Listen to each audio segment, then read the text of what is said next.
So of all people, they would know the fastest route to a fire, even if a road was blocked by a bomb crater or a collapsed building.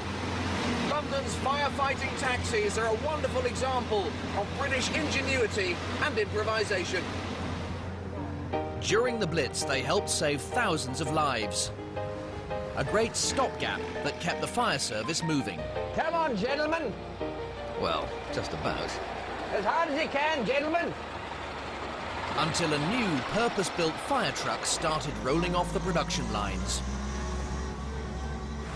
Did someone say fire?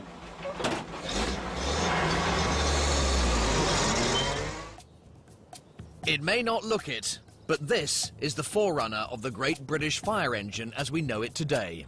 Made by Austin, like the taxi, this is a K2 truck chassis, powered by a 6-cylinder, 28-horsepower overhead valve engine. Unlike the taxi, this engine had more than adequate pulling power to tow a pump and a full fire crew around London. Right, into the back of the K2 we go. And these marvellous bench seats, there we are, look at that. Plenty of room for fire equipment. And plenty of room for firemen. And unlike the taxi, a shrapnel-proof roof. Keeping your crew protected inside was a major improvement, just as they are today. And crucially, Austin was able to churn out large numbers of these trucks quickly, thanks to the simple idea of taking an existing general-purpose chassis and giving 5,000 of them firefighting bodywork. Of course, with these machines, everything is heavy-duty, everything is massive and built to last.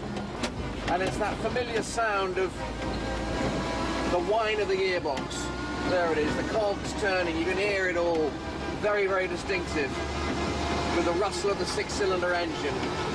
And a rather ambitious speedo clocked up to 80. Absolutely brilliant. In September 1940, all hell broke loose as German bombers dropped thousands of tons of explosives and incendiary bombs on British cities. This was Britain's fire brigade's finest hour, and a turning point. The foundations for the highly modern service we see today were set in the flames of the Blitz. During the Blitz, 2 million British homes were destroyed, 90,000 civilians were injured, and 60,000 killed. A great many more homes and lives would have been lost had it not been for the grimy-faced angels of the fire services and their great British machines.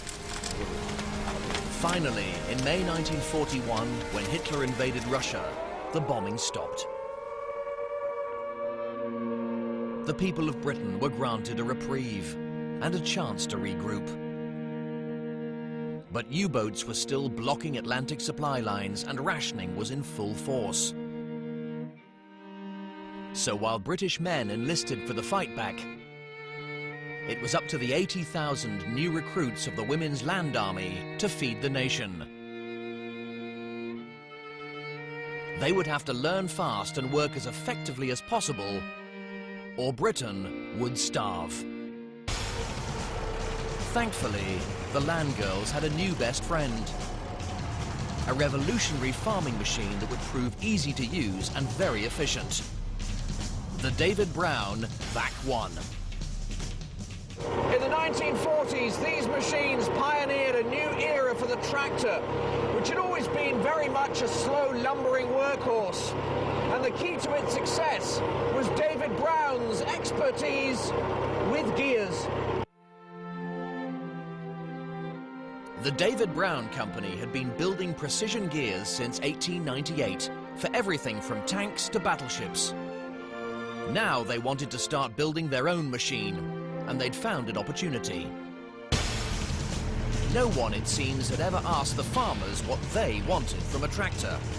But David Brown's team did ask, and this is what they heard. More speed, please. And that's where that gearbox expertise came in. So here we have a standard car gearbox. Inside here we got 4 forward gears and 1 reverse. Now, as this is a tractor, we have a 3-speed low-ratio box, good for high-torque pulling power in the field. But this is the difference.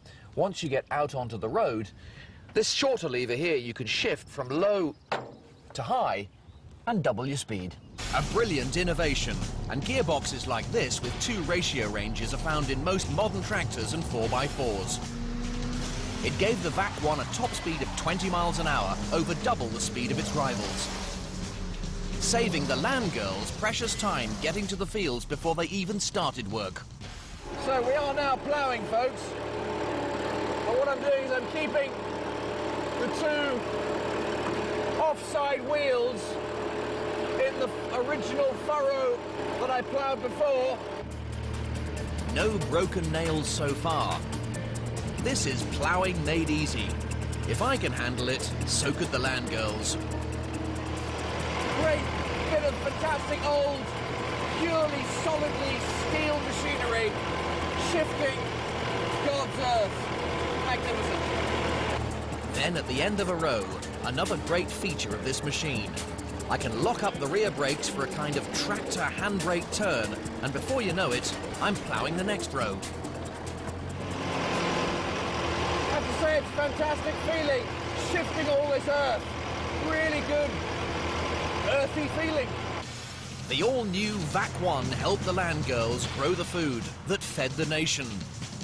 And soon, equipped with more new machines, we were ready to fight back.